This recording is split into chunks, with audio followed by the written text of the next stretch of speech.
Pour combattre la violence au milieu scolaire, le collège Schœlcher de Kourou organise une semaine d'engagement contre la violence. C'est le symbole de votre engagement. Porter le ruban, ça veut dire que vous vous engagez à respecter cette semaine de lutte contre la violence. Les autres aussi, les autres semaines à venir aussi, mais particulièrement celle-ci. La violence est présente dans beaucoup d'établissements scolaires de Guyane. Professeurs et collégiens dénoncent cette situation. Beaucoup la discrimination aussi, et ça peut partir d'une simple bousculade ou des insultes aussi.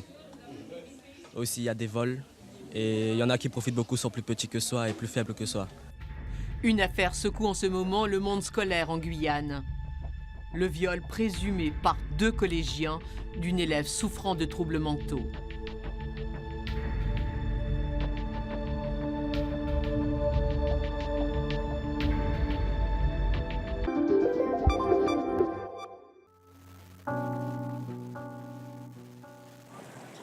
L'îlot Ténia va-t-il disparaître? Sur cette vidéo de 1995, c'est encore un petit paradis. Aujourd'hui, l'endroit est menacé par la montée des eaux. L'exemple le plus flagrant, c'est ici. Ici, il y avait l'îlot Ténia, il allait jusque là, jusqu'à une centaine de mètres. Ensuite, il y a des tempêtes qui ont créé un petit îlot. Et puis maintenant, il a même disparu, le petit îlot. L'îlot Ténia est le spot de kitesurf le plus réputé de Nouvelle-Calédonie. Là, on le distingue encore. Cette touriste était venue il y a longtemps. Elle ne reconnaît plus les lieux. Je me rappelle être venue avec mon fils aîné. À chaque fois, on faisait tout le tour de l'îlot, mais que ce soit marée haute ou marée basse, on faisait tout le tour de l'îlot à pied. Il y avait des plages, je me rappelle du sable blanc. J'avais amené ma famille quand ils vont en vacances, mais là, c'est très triste. Inexorablement, la mer grignote les plages de l'îlot Ténia.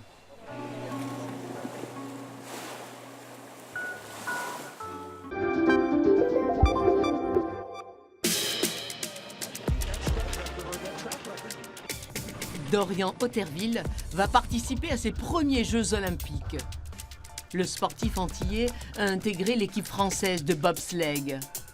Avant de se mettre au bob, sa spécialité, c'était le 100 mètres. De toute façon, les deux sont complémentaires, donc faire l'athlé, ça me permet de travailler ma vitesse pour le bob. Mais du coup, oui, petit à petit, le bob prend le pas sur l'athlé.